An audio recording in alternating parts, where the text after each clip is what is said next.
Okay, so we're going to talk about limits. Limits are one of the fundamental ideas in calculus. We use them both in integral and differential calculus. But let me tell you a little bit what a limit is. First of all, let's consider this function. I have f at x is equal to x minus 1 over x squared minus 1. Okay? Now, the question I want to ask you is, what is the value at f at 1? Now, if we look at f at 1, well, in this graph, there's a hole, so I can't really tell you what that is from this graph here. But also, if I substitute in 1, I have 1 minus 1, so that's 0, so that's fine. But we're going to be dividing by 0 as well, because if I put in 1 here, 1 squared minus 1 is equal to 0. So I have 0 over 0. That is called an indeterminate form. It also means that this expression is meaningless because we can't have the denominator equals 0. It doesn't make any sense to us. So when we're dividing by 0, when we have 0 over 0, we call that an indeterminate form. But what we can do is we can look at the values as it approaches from the left-hand side and the right-hand side of 1. So for instance, as we're approaching the value of 1 on this side, we're going to come down from the left-hand side here. And as we do so, we get really, really close to 0.5. Also, if we come in from the right-hand side here, then our value is going to slowly approach 0.5 as well. So while we can't state what f of 1 is, we can see the values around the neighborhood here. And so what we use is to describe kind of what the neighborhood is doing is we use the idea of a limit. So what we say is that the limit as x goes to 1 of x minus 1 divided by x squared minus 1.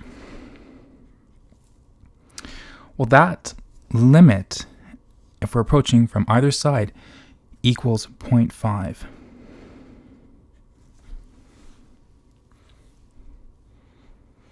Now you might be asking me, well, what if I don't have the graph with me? Could I still do this algebraically? And the answer is, of course. While we can't substitute that value in, what we can do is we do a little bit of algebraic manipulation. So to do that, to do this algebraically,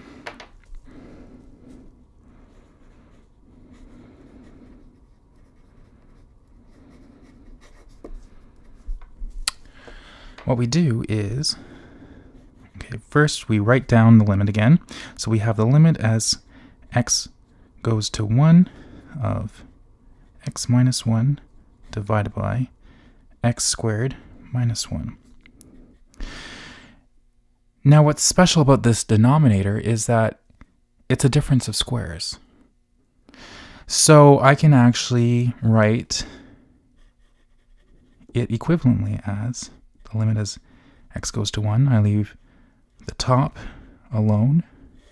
And in the bottom, that's a difference of squares. So I have x minus 1 multiplied by x plus 1. Now I have this factor here that I can cancel, and this factor here can cancel, so that I'm left with the limit as x goes to 1, and then I have 1 over x plus 1. Now if I substitute 1 into this, I don't have a meaningless expression, so I can actually substitute 1 now into this, so that I have 1 over 1 plus 1, which gives me 1/2, which is also equivalent to 0.5, which we have in the graph. So whether you have a graph or just the algebraic form of it, we can determine the limit of a function. And so, in general, we have this. We usually use this form, which is the limit as x goes to a of the function f at x is equal to L, where L is the value of that function as the limit as x goes to a. So what we try to do is we try to make the values of f at x, in this case here, get arbitrarily close to L. In this case, it's our 0.5. And we can get as close to it as much as we want by taking x to be sufficiently close to a. And we can do this on either side as long as it's not equal to a. So that's the idea of a limit.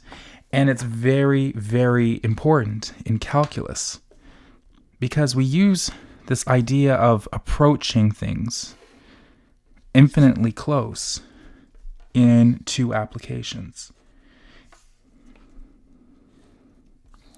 which we'll see in the next video.